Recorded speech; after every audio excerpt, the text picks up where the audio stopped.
Saudações, alunos do terceiro ano do ensino médio da Escola Cultura Viva. Bem-vindos a mais uma aula virtual de Geografia. Gente, na aula de hoje, conforme prometido na aula anterior, eu estarei dando continuidade ao tema Organismos Comerciais Internacionais. Nós poderíamos considerar a parte 2 desse tema, que ainda é o capítulo 5. Eu só estarei encerrando esse assunto na próxima aula, quando eu estarei falando sobre blocos econômicos, ok? Pois bem, então eu quero dar continuidade ao tema, que é organismos comerciais internacionais, e vou dar destaque a 3 segmentos desses organismos. O primeiro é o Banco Mundial, o segundo vai ser o Fundo Monetário Internacional, o FMI, e a Organização Internacional do Comércio. Eu havia falado anteriormente que a conferência de Bretton Woods tinha sido o encontro entre 45 países aliados e onde tinha sido firmado um acordo que estaria guiando a economia mundial após a Segunda Guerra Mundial, que ocorreu aí, no caso, essa conferência, em 1944, no hotel Mount Washington Hotel, tá? Isso na cidade de Bretton Woods, daí o nome, conferência ou tratado de Bretton Woods.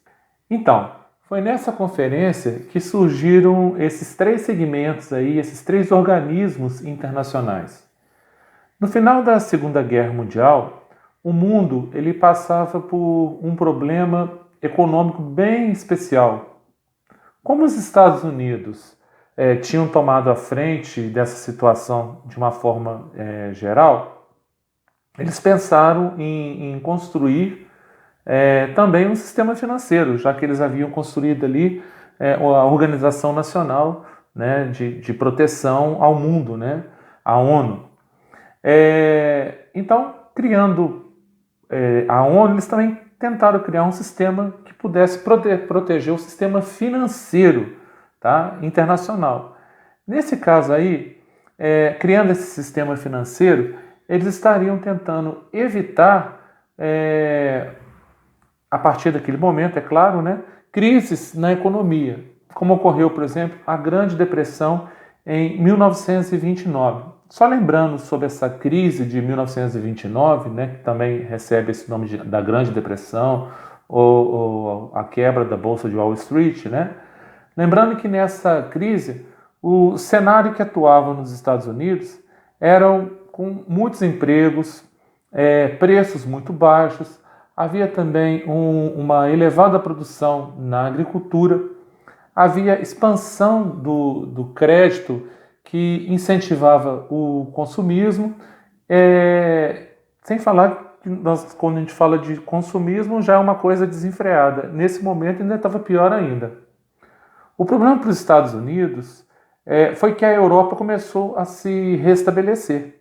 Lembra que eu falei sobre o final da Segunda Guerra Mundial, quando a Europa percebe que está sendo usurpada, vamos dizer assim, por a questão daquelas notas, que eu contei para vocês sobre a importância do dólar? Então, a Europa ela começa a se restaurar e, com isso, ela deixa de comprar, deixa de adquirir muitos produtos, muitos bens que vinham dos Estados Unidos.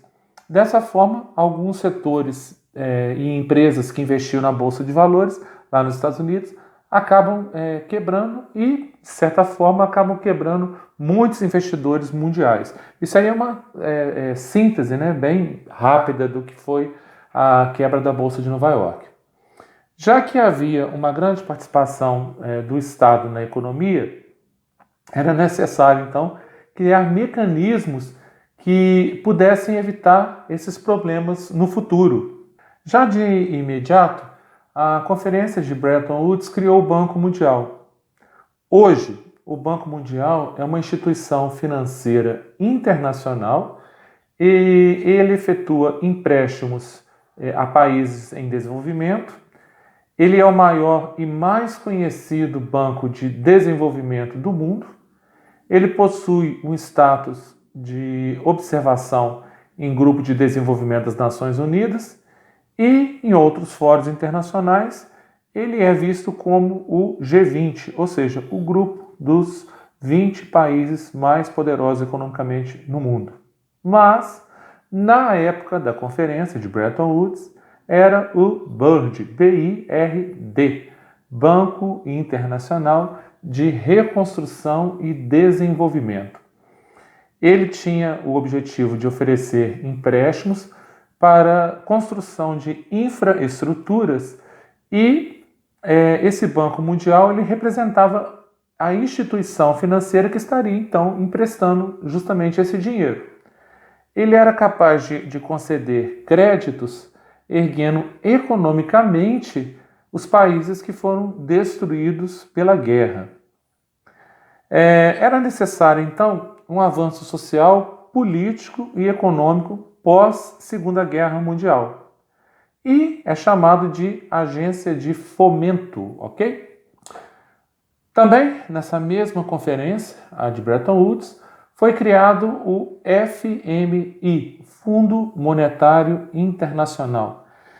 Esse organismo criado tinha o objetivo de socorrer, entre aspas, as economias endividadas. Veja bem, se a economia de um determinado país não consegue cumprir com os seus pagamentos aos seus credores, consequentemente, o outro país a quem este país A, vamos chamar de país A e país B.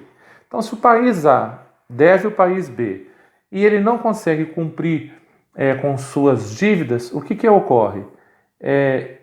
Obviamente, o país B também não irá conseguir cumprir com as suas despesas do país C, que ele também havia pegado lá ou comprado. Então, gente, isso é um efeito dominó, né? Um país vai devendo o outro, que vai quebrando o outro, que vai quebrando o outro. Então, para evitar isso, o Fundo Monetário ele foi criado com o objetivo de emprestar dinheiro para que esses problemas econômicos pudessem ser resolvidos e que essas dívidas pudessem ser saldadas, né?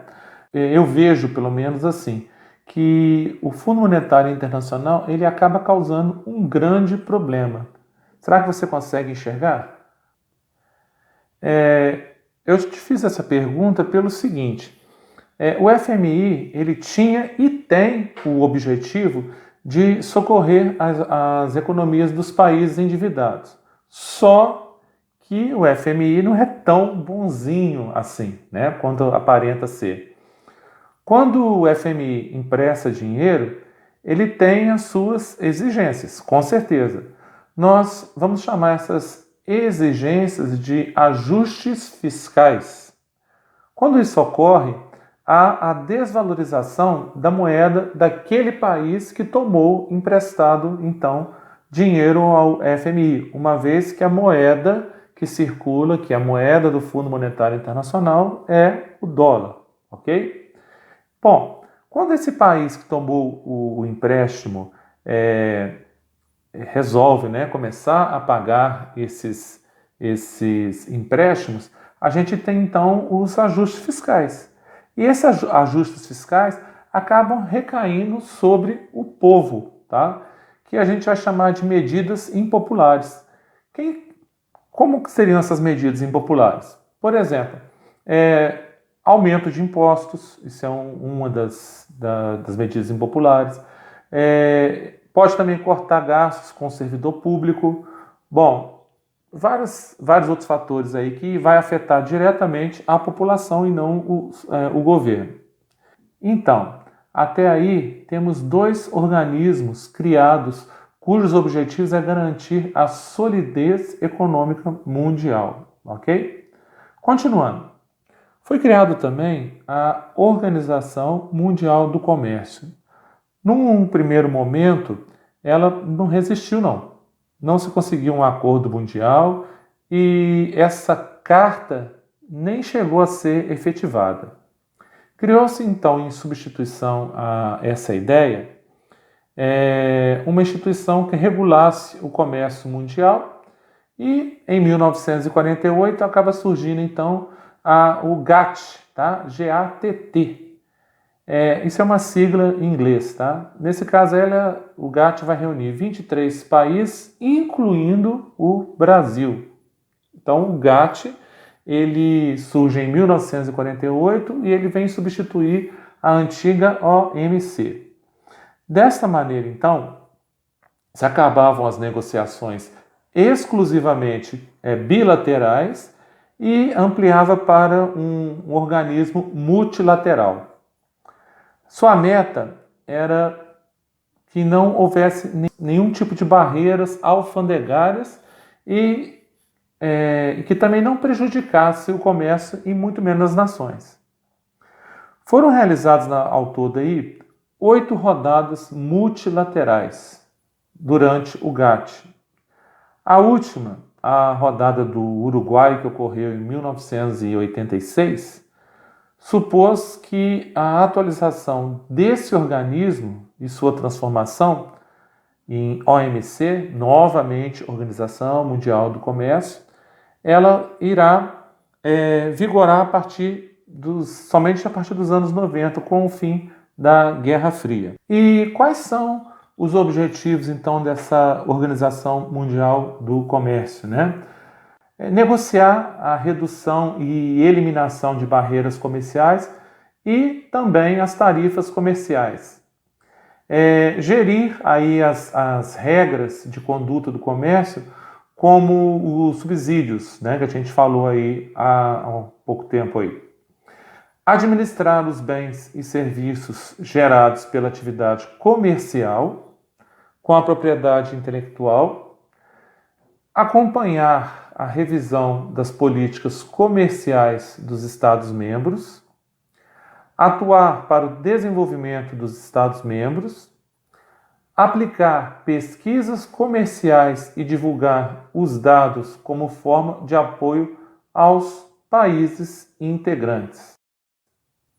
Gente, eu tentei resumir, mas o livro de vocês traz todas essas informações. Eu espero que vocês estejam acompanhando aí durante a exibição dessa videoaula, tá? E eu estarei então encerrando essa segunda parte sobre esse capítulo. Eu espero que vocês tenham acompanhado, espero também que vocês estejam fazendo atividades do livro, principalmente os simulados. Espero que vocês estejam me enviando os resumos que foram solicitados. Mandem pelas abas corretas, tá? Cada aba no Google Sala de Aula, ela é destinada para um tipo de trabalho. Se aparece lá em cima a pontuação, aquela aba ali, você tem que ver o que você está enviando ali. Tem muita gente enviando trabalho em lugar errado, tá? Aí fica difícil a gente dar nota no lugar certo. Então, se aparece lá em cima uma nota, você veja, por favor, o título dessa aba, que trabalho que você tem que estar enviando ali, tá? Para não ocorrer esse tipo de problema. Qualquer dúvida, pode mandar pelo meu e-mail ou então pelo Google Sala de Aula.